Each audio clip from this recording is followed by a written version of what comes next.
रावण के मुख से नंदी के लिए निकले ऐसे शब्द कि हनुमान जी ने जलाकर भस्म कर दी सोने की लंका।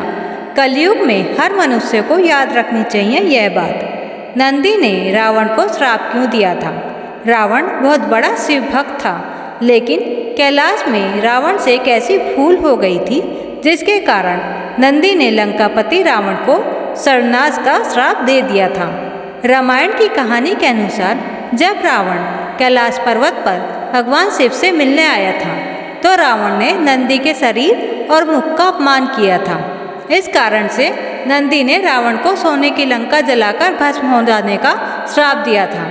नंदी महाराज के श्राप के कारण ही हनुमान जी ने सोने की लंका भस्म कर दी थी। कलयुग में हर मनुष्य को समझना चाहिए कि कभी भी किसी जीव का अपमान ना करें। हमें कभी भी किसी जीव का दिल नहीं दुखाना चाहिए। अगर हम किसी का दिल दुखाते हैं तो उसके मन से निकली हुई वेदना न सिर्फ किसी भी मनुष्य का अहंकार तोड़ सकती है, बल्कि उसे विनाश की ओर भी मोड़ देती है।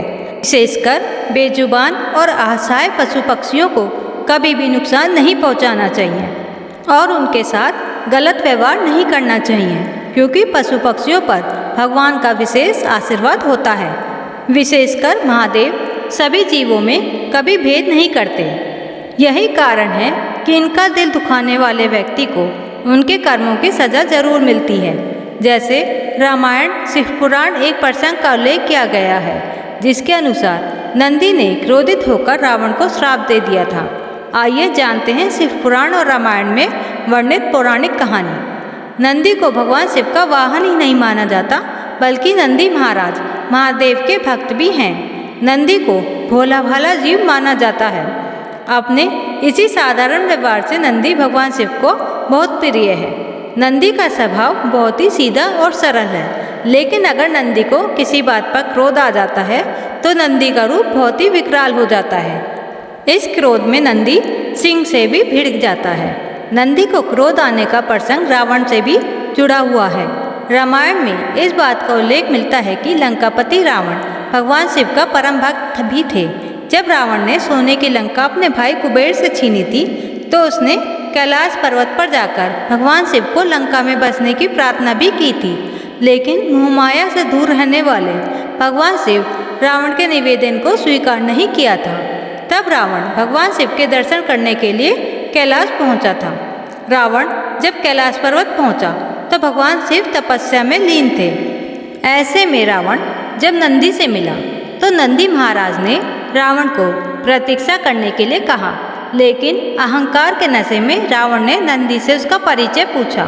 नंदी महाराज ने स्वयं को भगवान शिव का परम भक्त बताया।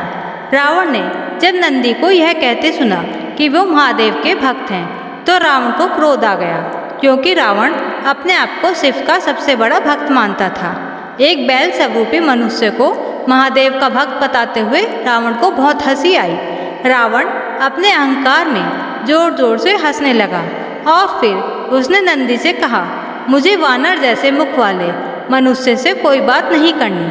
पता नहीं तुम मनुष्य हो या फिर कोई पशु, पूरे मनुष्य तो नहीं लगते, तो फिर महादेव की भक्ति कैसे कर सकते हो? मैं यहाँ महादेव के दर्शन करने आया हूँ, इसीलिए मैं तुम्हारे किसी भी प्रश्न का उत्तर नहीं दूंगा। तुम्हें पता नहीं है कि सोने की लंका में रहता हूँ, महादेव का भक्त हूँ, इसीलिए यहाँ आया हूँ, वरना यहाँ कौन आना चाहेगा?